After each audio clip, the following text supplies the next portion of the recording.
Halo semua, pernahkah mendengar penyakit kanker? Sepertinya pernah dengar kan? Dari berbagai macam jenis kanker, ada yang bernama leukemia. Pernah mendengarnya? Leukemia adalah kanker pada sel pembentuk darah yang ada di sumsum tulang. Nah, sumsum tulang berfungsi untuk membuat 3 jenis sel darah, seperti sel darah merah yang berfungsi membawa oksigen ke tubuh, kemudian sel darah putih bertugas melawan infeksi atau bakteri, dan terakhir trombosit yang berfungsi menghentikan pendarahan. Dari penjelasan tadi, ada satu jenis kanker leukemia bernama leukemia limfoblastik akut atau LLA. Kanker ini melibatkan pembentukan sel darah putih yang disebut limfosit. Sel leukemia ini juga bisa menyebar ke seluruh organ tubuh, seperti kelenjar getah bening, limpa, hati, dan organ lainnya. Kanker leukemia bisa menyerang siapa saja, termasuk anak-anak. Nah, jika anak-anak terserang kanker leukemia, berikut gejalanya. Penderita leukemia biasanya terlihat pucat atau lesu, mudah demam, berkeringat, dan sering terjadi pendarahan. Organ tubuh tertentu membesar seperti hati, limpa, kelenjar getah bening, dan mengalami penurunan berat badan. Jika anak menunjukkan lebih dari satu gejala tadi, sebaiknya segera membawanya ke puskesmas atau rumah sakit terdekat agar segera ditangani lebih lanjut.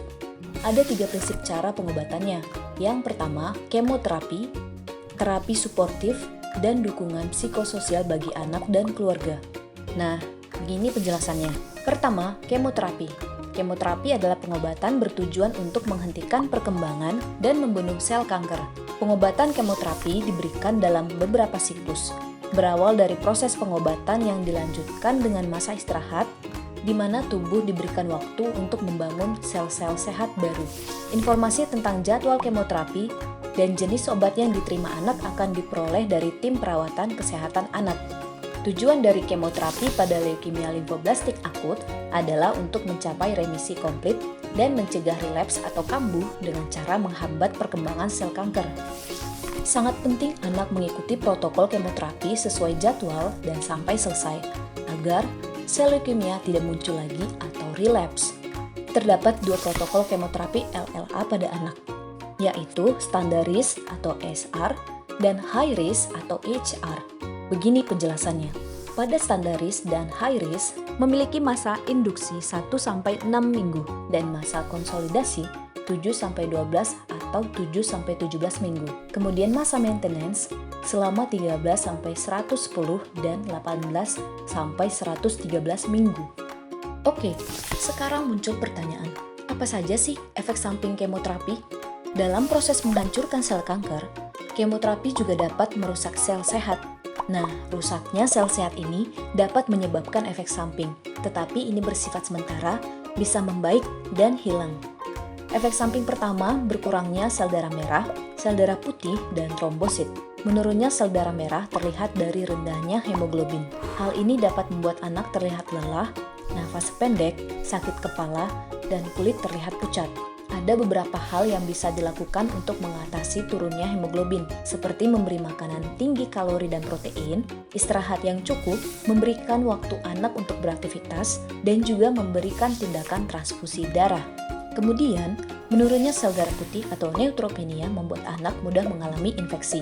Apa saja yang bisa dilakukan untuk mengatasi hal tersebut? Menjaga kebersihan dengan baik, mencuci tangan dengan baik, menjauhi keramaian dan kontak dengan orang yang memiliki penyakit menular, menggunakan masker saat berada di luar rumah.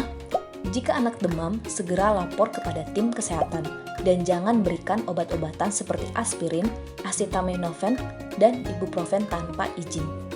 Selanjutnya, trombosit yang turun dapat mengakibatkan anak mudah mengalami pendarahan.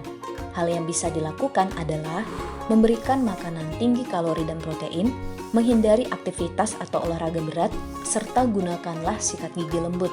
Jika anak mimisan, segera dudukkan dengan tegak, jepit hidung dengan lembut menggunakan tisu kering. Setelah itu, segera hubungi tim kesehatan. Dan cara terakhir, jangan beri anak obat-obatan yang membuat trombosit tidak bekerja dengan baik, seperti jenis-jenis aspirin dan ibuprofen tanpa izin tim kesehatan.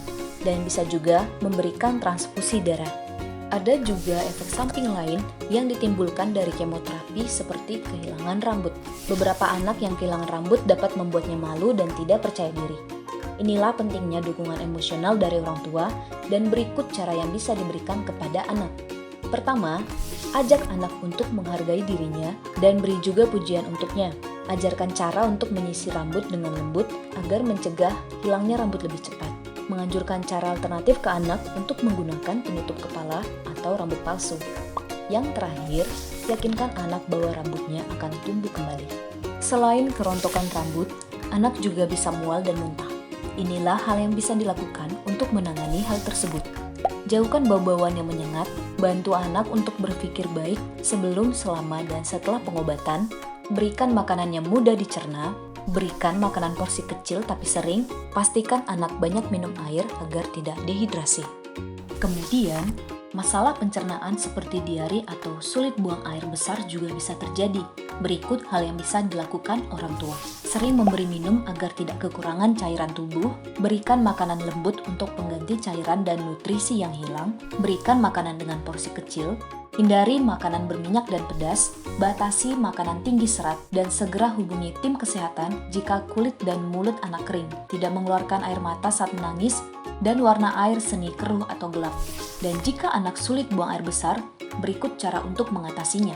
Sering memberi minum, berikan aktivitas teratur yang bisa merangsang pencernaan. Jika susah minum, berikan makanan berkadar air tinggi.